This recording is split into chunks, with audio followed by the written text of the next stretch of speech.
guys, it's the tutorial from Heroes Tips and Tricks again with another video. And today we are going to talk about the appropriate use of monsters. So first of all, maybe you might not know it, but since, I don't know, 3 updates or so, you can go and get yourself some monsters to support your team. So I've talked about getting monsters and all that stuff and about one monster, but now I'm going to talk about yeah, all the monsters and when to use them and when not. Alright, so starting off, we got our wolf. You can click on this little thingy right here, so it gives you a preview of when he's fully leveled. So yeah, starting off with him, he deals damage to all enemies, a specific amount of 130,000 at level 120. Backline allies attack will be increased by 30% for 2 rounds, so I mean that's not too bad. Other than that, there are his passives. He's got Blade Teeth, that means an increased attack and an increased team HP, which is not too bad as well. Then we got the Swallow the Sunlight, then we got HP, attack, and armor break this time. So this against tanks pretty good. For example, the Intellion, who's got pretty high armor. Then we got the same HP attack and this time hit, good against dodge. Then you can get, of course, a speed with the Curse of the Devil Wolf. So yeah, he increases HP, attack, and speed and hit and all that stuff. So he's your average monster if you do not want to spend too much on them, which is really not useful. I don't know, whatever. So coming over to the now better heroes, we got the bird. He costs 240.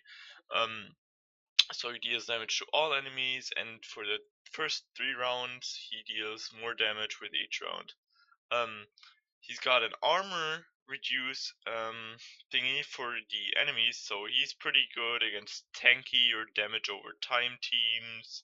For example, first row Dentalion, and then the third spot maybe Dominator or Balrog or something like that, or even Honor Guard. So he's, yeah, Honor Guard and Dentalion pretty much the most armor dependent heroes. So yeah, you should use the bird against like armor stuff, and then yeah, you can just go over those passives for yourself. HP attack, true damage, of course.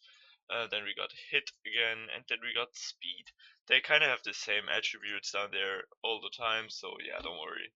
Now going over to the deer.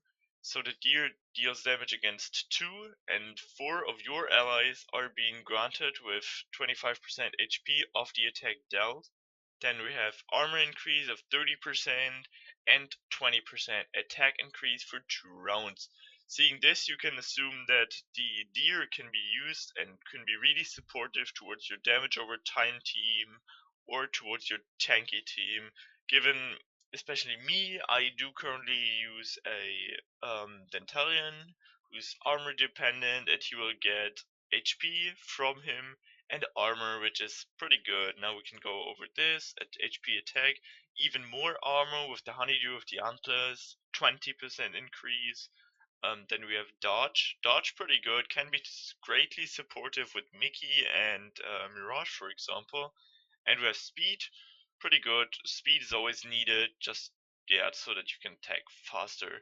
Right, so that's about it for the deer. Now coming to the second last, because I don't know, this is like a little bug. It's basically just the same thing.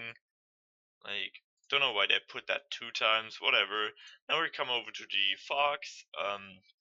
So the fox deals damage to all enemies, has a 45% to silence, so to CC, crowd control for 2 rounds.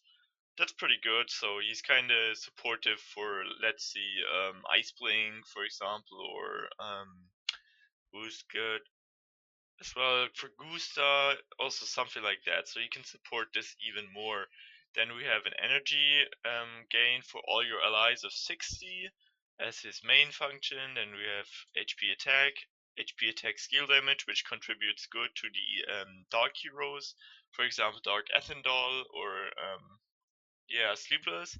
Then we have hit, of course, good against Mickey, and speed again. And yeah, so now we're already at the last one. We have the dragon. Dragon Sai is his main. He deals damage to all allies. He has a 43% chance to stun them for 2 rounds, which is insane. So that's a really good CC thingy. It's good to like control the crowd, to like influence the assassins and mages, for example. So if the enemy has a really mage dependent team, this is really good if he stuns them. So you can easily wreck them because they have low HP and they're only good because of their high attack. So if they're stunned, that's pretty good. Then we also have that your allies gain a crit increase of 22.5% for 2 rounds. This is really supportive towards, for example, my faceless, and that's why I put him on, and other dependent hero, other crit dependent heroes. Let's say Kareem as well, who I am trying to get. So yeah, that's about it for the heroes. I hope I could help you, and make sure to leave a thumbs up. And if you want to see more, don't hesitate to subscribe. And I'll see you next time. Peace.